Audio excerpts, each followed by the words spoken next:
Welcome to Live Rostrum News Agency. Making news, breaking news. Addressing the paradigms of all issues, national and international, in a radically different to the conventional way. We lean directly on citizens of the world for our news source. This is disseminated on almost real time to the mass media of the world.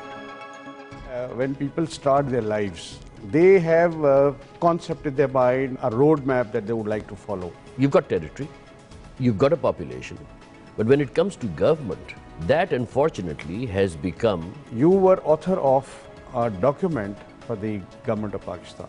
What are the salient features in that? You can take the American example, where each city has got its own fiscal management. First world countries have kept religion out of their national dealing within inter and intra. It is only nations that have asserted themselves. And I think a very good example is Japan.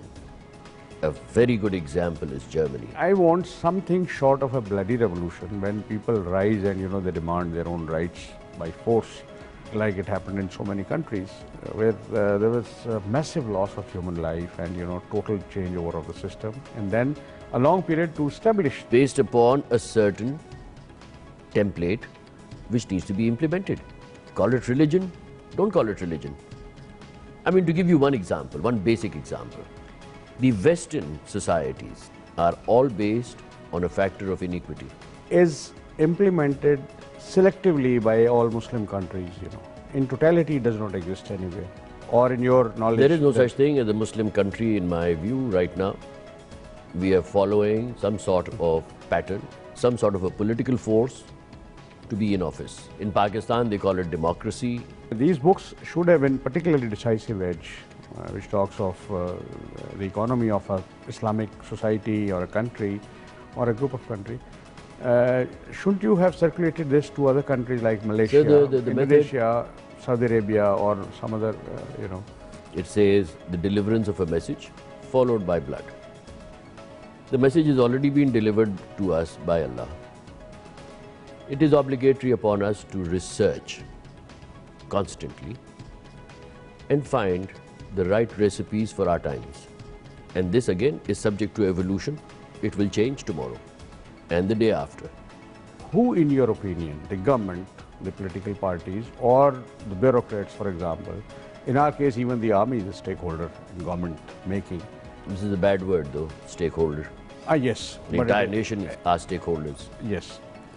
So, who do you think should have implemented, keeping in mind 1947 situation, when for the following 8 to 9 years, we were confronted with a massive influx of these immigrants coming from India.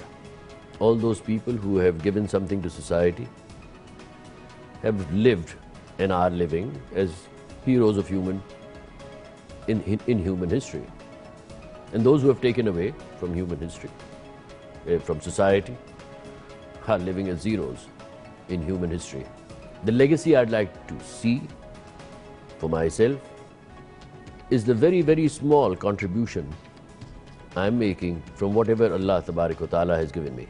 Many countries in our neighborhood, like us, India for example, their land reforms, when they were implemented in 1950, reduced the land holdings. It is not in the reduction of land holding. It is something that you can manage maybe. It is in the utilization. I had proposed that while you do municipal companies, the rest of the land in the country should be given out for agriculture, should be given out for industries under proper regulatory regimes. For this particular episode, I mean, what legacy would you like to leave behind, and what do you have in mind, and The more you give, the more he gives. The more he gives, yes, but that is your legacy. That is how you are remembered. So I do what I can. Sir, it has been a pleasure and our honor to have you had here for this talk, and we'll like to continue on this subject again. And now, as a memento of your visit to our show, kindly accept this, and this will remind you of your presence with us. Thank you very much for having me on Abid with Live Rostrum Show.